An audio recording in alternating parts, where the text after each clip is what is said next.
আমাদের বিশেষ করে প্রবাসে এবং দেশেও বহু লোককে দেখা যায় ফজরের নামাজ পড়ে। কখন পড়ে?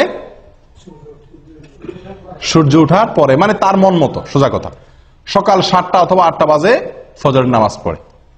আবার হাদিসও দেয় অনেকে। হাদিস কি? নবী সাল্লাল্লাহু আলাইহি ওয়াসাল্লাম বলেছেন, মান নামা আন সালাতিন আও নাসিয়াহা ফালইউসাল্লিহা ইযা যাকারাহা ফাইন্না যালিকা ওয়াক্তুহা। নবী সাল্লাল্লাহু আলাইহি ওয়াসাল্লাম বলেছেন, যদি কেউ ঘুমায় যায়, ঘুমের কারণে উঠতে না পারে, অথবা ভুলে যায়, তাহলে তার যখন স্মরণ হবে বা ঘুম ভাঙবে তখনই তার নামাজ পড়বে, তার গুনাহ হবে না, ওইটাই তার জন্য নামাজ। বাহ! এই হাদিস দেখায় 12 মাস বহু লোক আছে ওই ফজরের নামাজের সময় উনি ঘুমায় থাকেন। উনি 8টা বাজে, 7টা বাজে, 9টা বাজে উঠা মাশাআল্লাহ করে নামাজ পড়েন, এবং এটা 12 মাস বা বেশিরভাগ সময়। এরকম বহু লোক আছে না? আমি বহু লোক দেখছি, জিজ্ঞাসা করছি তো উনি হাদিস শুনে দিয়েছেন। নবী সাল্লাল্লাহু আলাইহি ওয়াসাল্লাম বলছেন, ঘুমায় গেলে মাফ, ঘুম থেকে উঠে পড়বেন। বাহ! ঘুমায় গেলে কার জন্য মাফ? যে ব্যক্তি ঘুম থেকে উঠতে পারে নাই, কদাচিৎ হঠাৎ একদিন ঘটে গেছে, অ্যালার্ম দিয়ে রাখছে, সবারে বলে রাখছে, আজানও শুনে নাই, সবগুলো মিস হয়ে গেছে, ঘুম এত ভার হয়ে গেছে, অ্যাক্সিডেন্টলি একদিন হয়ে গেছে, তার জন্য এটা।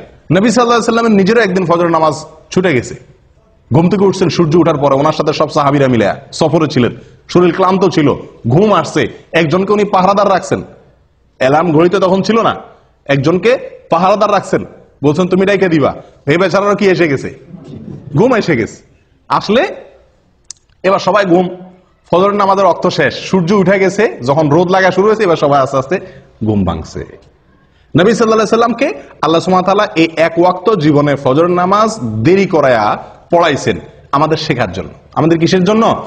শেখার জন্য, যেন এরকম জীবনে হইলে কি করব সেই পদ্ধতি আমরা জেনে নিতে পারি। কিন্তু এটা ওনার জীবনে কয়বার হয়েছে? একবার। আর আপনি প্রতিদিন সে কাম করবেন। ওনার যুগে তো অ্যালার্ম আলা ঘড়ি ছিল না, মসজিদের মাইকের আজান শোনা যেত না। আপনার যুগে সব ব্যবস্থা আছে, আপনি 4বার 5বার অ্যালার্ম দেন, মাশাআল্লাহ। বিমান তো মিস হয় না, রেলগাড়ি তো মিস হয় না, ডিউটি টাইম তো মিস হয় না, ফজর কেমনে মিস হয়?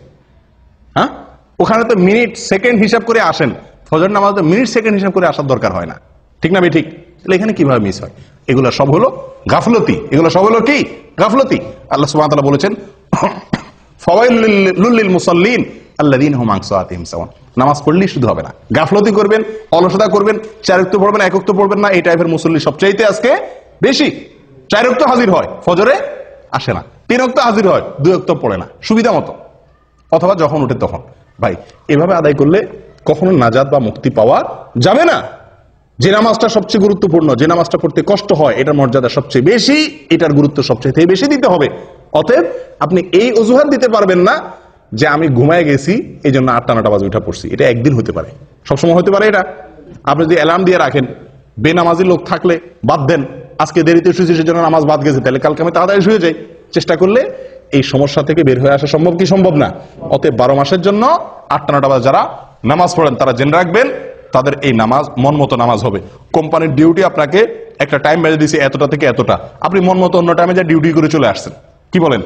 বেতন দিবে আপনারে? আপনাকে বলছে 8টা টু 5টা তোমার ডিউটি, আপনি 8টা টু 5টা অন্য কোনো কাজ করে ঘুরে ঘেরা সমনষ্ট করে ঘুমায় টুমায় থাকলেন, 5টার পরে যায় কেউ নাই, আপনি ঘুরে ঘেরা 5টার পরে 8 ঘন্টা যায় বয়ে থাকলেন, টুকটাক কিছু কাম কাজ করলেন, মাস শেষে করুন বেতন দেন, আপনারা দিবে কেউ বেতন? কোনো পাগলে? আল্লাহ সুবহানাহু ওয়া তাআলা বলেছেন, ইন্নাস সালাতা কানাত আলাল মুমিনিনা কিতাবাম মাওকুতা। সালাত নির্দিষ্ট সময় আল্লাহ তাআলা নির্ধারিত করে রাখছেন, নির্দিষ্ট সময়, ওই সময় পড়তে হবে। আপনার মন মতো 9টা বাজে ঘুম থেকে উঠে ফজর পড়লে আদায় হবে না। এটা হঠাৎ একদিন হতে পারে, বিশেষ কোনো কারণে, বিশেষ কোনো অজুহাতে।